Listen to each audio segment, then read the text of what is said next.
نبی کریم صلی اللہ تعالیٰ علیہ وسلم کی اس عظیم امت کو آج تختہ مشق بنایا گیا ہے. یہ ہم سب کا امتحان چل رہا ہے. یہ ہم سب کا امتحان چل رہا ہے. ہم چھوٹی چھوٹی چیزوں پر صبر نہیں کر پاتے.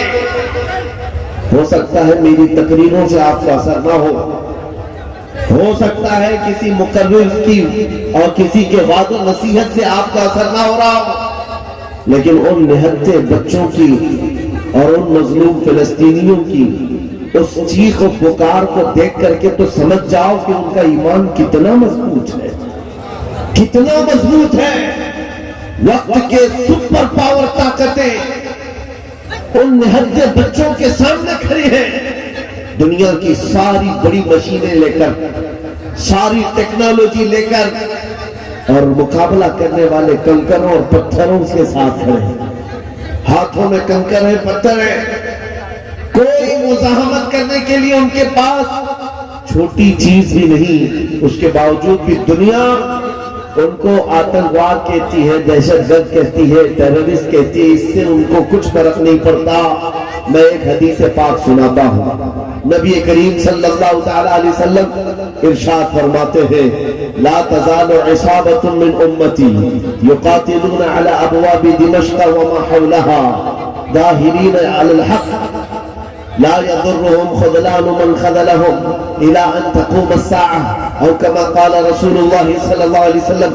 میرے آقا فرماتے ہیں قیامت تک میری امت میں سے ایک جماعت ایسی ہوگی جو دمشق کے دروازوں پر اور بیت المقدس کے آس پاس لڑتی رہے گی، حق کے لیے لڑتی رہے گی.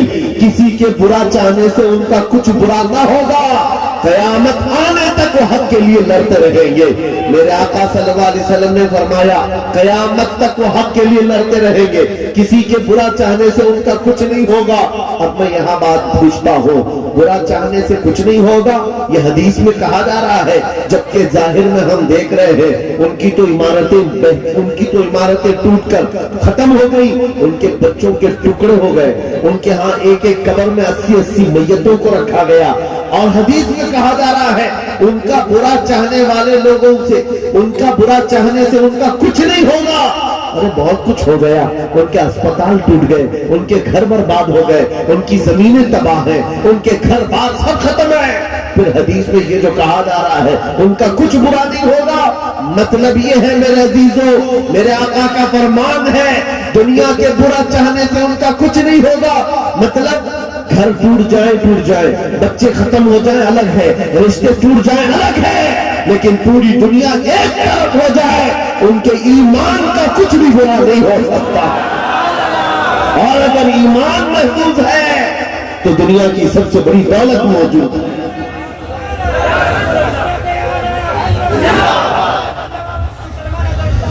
میں یہ چاہتا ہوں طوفان آئیں گے، آندھیاں آئیں گی، تم سبق حاصل کر لو. ایمان ہو تو ایسا ایمان ہو تو ایسا ہو. ارے میاں ان کے اوپر سے میزائلیں گزر رہی ہے اور وہ سوکھی روٹی کھانے میں مصروف ہے. ان کے ہاں بچوں میں 6 سال کی بچیوں میں یہ جذبہ ماں باپ نے پلایا ہے. چھوٹی سی لڑکیاں مہندی کے کون سے اپنا نام لکھ رہی ہیں. کسی نیوز رپورٹر نے پوچھا کہ جنگ کے حالات میں تم اپنا نام ہتھیلی پہ کیوں لکھ رہی ہو؟ 5 سال کی 6 سال کی لڑکیاں وہ کہتی ہے پتہ نہیں رات کو سوئیں گے کب کوئی میزائل گر جائے، کب بم گر جائے اور ہمارے ٹکڑے ہو جائیں. اگر ہاتھ موجود رہا تو ہمارے ماں باپ نام دیکھ کر ہم کو پہچان سکتے ہیں. اللہ اکبر. یہ جذبہ شہادت صرف ایمان والوں کے اندر آتا ہے، صرف ایمان والوں کے پاس ہوتا ہے. آج ایک لاٹھی ڈنڈے پر بھاگ جانے والی قوم اور منتشر ہو جانے والی قوم، اس کو تو پھر آزمایا جائے گا. یہ چھوٹے چھوٹے کیڑے نکلیں گے اور ڈراتے رہیں گے جدھر دھپکیاں. اس لیے میرے عزیزوں ہندوستان کے چپے چپے میں گھوم کر کے صرف اتنا پیغام دینا چاہتا ہوں، نوجوانوں بیدار ہو جاؤ، کھڑے ہو جاؤ۔ آج کے زمانے میں تمہارا امتحان آ چکا ہے، کبھی تم کو حسن دکھا کر، کبھی تم کو دولت دکھا کر، کبھی تم کو ٹیلی ویژن کے پردوں پر ناچنے والی گندی صورتیں دکھا کر تمہارے اخلاق، تمہارے ایمان کو خریدنے کے لیے دجالی طاقتیں میدان میں اتر چکی ہیں۔